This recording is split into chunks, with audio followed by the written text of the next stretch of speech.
Hello and welcome to my first video of 2022. And I thought this year I'd be recording on subjects which are more insightful, more emotional, more meaningful. The things which help us reflect on the human experience. No, I'm only joking. Fuck it, let's have a laugh at a weirdo. Meet Jeff Gallagher. So straight away, he's got the same surname as Liam and Noel from Oasis. So there's a fair chance he's going to be a prick. But he's not related to half of the Britpop band that took a massive steaming shit on the legacy of the Beatles. No, Jeff is descended from British criminals. Because he's an Australian. So why did I say that Jeff's a weirdo? Well, he's met the woman of his dreams. Excellent news. The person with whom he says he's found true connection.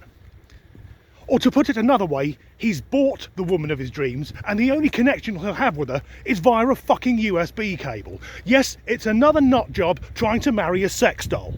During an interview, Jeff explained that he'd been browsing a sex doll website, by which I assume he meant he was wanking furiously while simultaneously trying not to cry, knowing that no human female will ever let him lob one up her, and decided he wanted to buy the Emma robot because of her pale skin, bit racist, and also her natural blue eyes.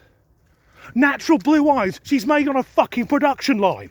Let's be clear, these sex robots are made for creepy men who spend a lot of their time worrying their therapists by talking about the amount of stepsister porn they're watching.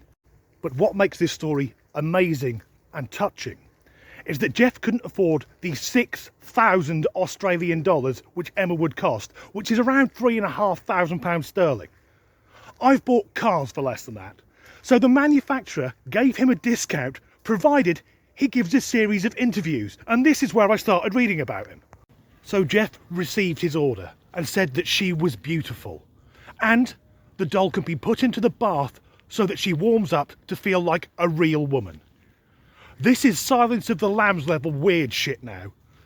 Also adding, the only thing he had to do was fit her head. Now, maybe I'm being old-fashioned, but I've never been on a date with a woman who arrived decapitated. But because Emma has the latest AI software, she, or rather it, is able to learn. So every day, Jeff says that before he leaves for work, he puts her in front of the television so that when he gets home, she can tell him about her day. Does anyone believe that? My guess is he gets home from work nursing a semi and frantically throws the doll into the bathtub so he can warm her up like the corpse of a hooker he murdered the night before. After that, I'm guessing he dresses Emma in his late mother's clothing and spends the evening trying to force his 3-inch flaccid penis into a piece of plastic vaguely shaped like a woman whilst burning himself with his own cigarette butts. But can we find a moral to this story? Well, the last 2 years have been hard on most of us, those of us with the capacity for rational thought, and many of us are struggling with our mental health. But at least we can take comfort in knowing at least we're not Jeff. As ever, thanks for watching.